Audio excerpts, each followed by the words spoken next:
Des plus intéressantes, cette sculpture qui trône sur la place de l'église. Une vache, un vélo. Étrange, non? L'animal plutôt sportif attire badauds, touristes et photographes en tout genre pour l'événement. Et quel événement! Ambiance montagne et vélo au cœur des Alpes qui se prépare à accueillir plusieurs milliers de personnes. On est dans les préparatifs et pour le moment ça a l'air de pas trop mal se passer. Le temps est avec nous, c'est un bol phénoménal. J'espère que ça va durer toute la journée. Et les braises sont prêtes? Les braises sont prêtes, le café est chaud, la bière est fraîche, enfin tout va bien.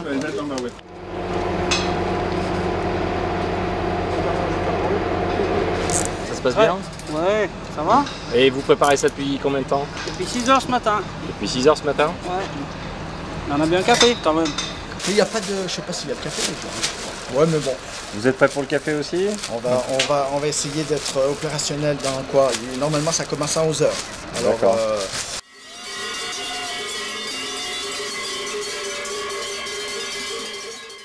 Eh bien, c'est au cœur des Portes du Soleil, à Châtel précisément, que se déroule l'arrivée finale de cette édition du Critérium du Dauphiné, version 2012.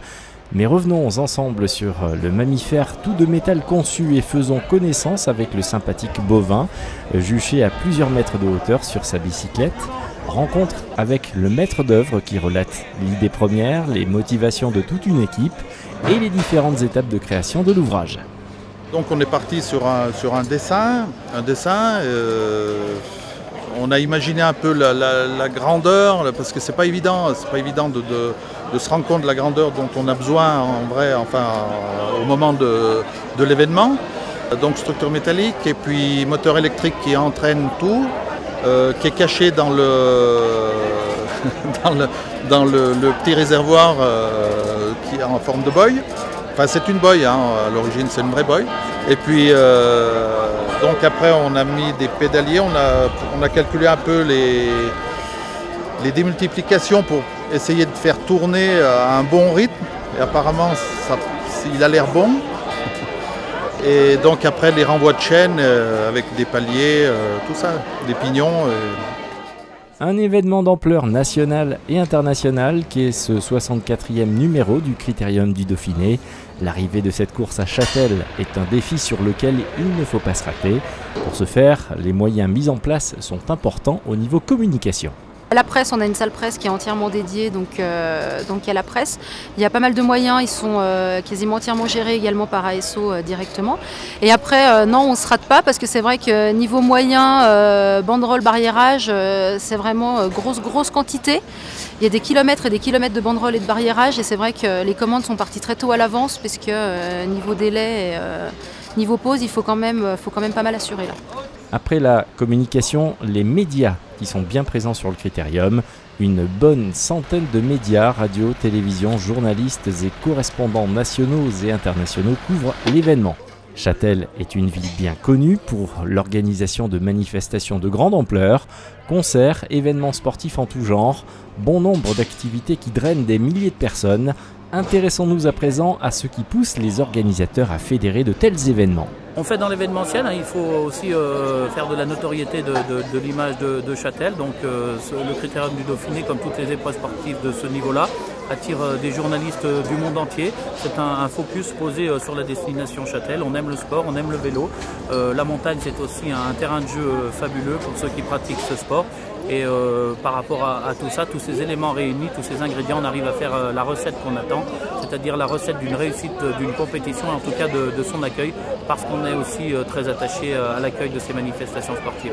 Châtel est un magnifique village de Haute-Savoie avec une expérience qui a fait toutes ses preuves en matière d'accueil de milliers de personnes. Un flot grandissant de visiteurs chaque année qui nécessite la mise en place de moyens de sécurité.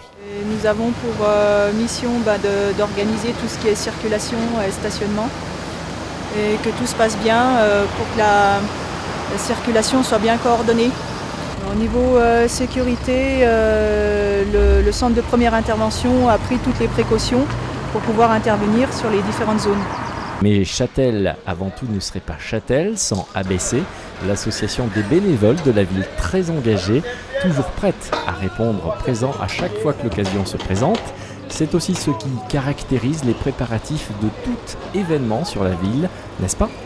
Absolument, je crois que c'est une valeur intéressante sur Châtel.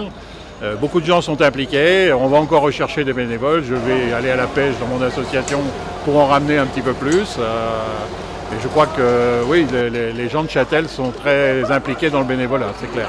Les résultats sont là, une véritable réussite pour cette journée mémorable. Beaucoup de monde présent pour ce critérium avec des personnalités politiques ou encore sportives, tels que certains champions du vélo, notamment de Bernard, Hinault et Thévenet.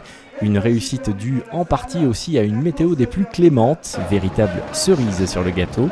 Mais retenons enfin que Châtel n'en est pas à son coup d'essai. L'histoire d'amour entre le village et le vélo remonte déjà à plusieurs dizaines d'années, comme nous la retrace l'un des plus anciens organisateurs. Premier critérium à Morzine en 1955, mais c'était pas moi, c'était mon père. Et après, moi, en 1974, j'ai amené le Tour de France à Morzine. Donc j'ai été chercher le Tour de France, je peux le dire, parce que c'était pas tellement facile à l'époque. Et puis depuis 1974, on organise Tour de France, Dauphiné libéré. On a organisé 24 Tours de France, donc pour nous c'est vraiment un long chemin qui j'espère va continuer avec nos successeurs. Alors à quand le Tour de France de passage à Châtel? L'avenir nous le dira. Ce qui est sûr, c'est que 2013 sera placé sous le signe du suspense et des surprises dans les portes du soleil. Et pour l'année prochaine, je peux vous assurer qu'il y aura quand même quelque chose dans les portes du soleil. Ah, donc suspense, donc rendez-vous l'année prochaine. Merci. Rendez-vous l'année prochaine.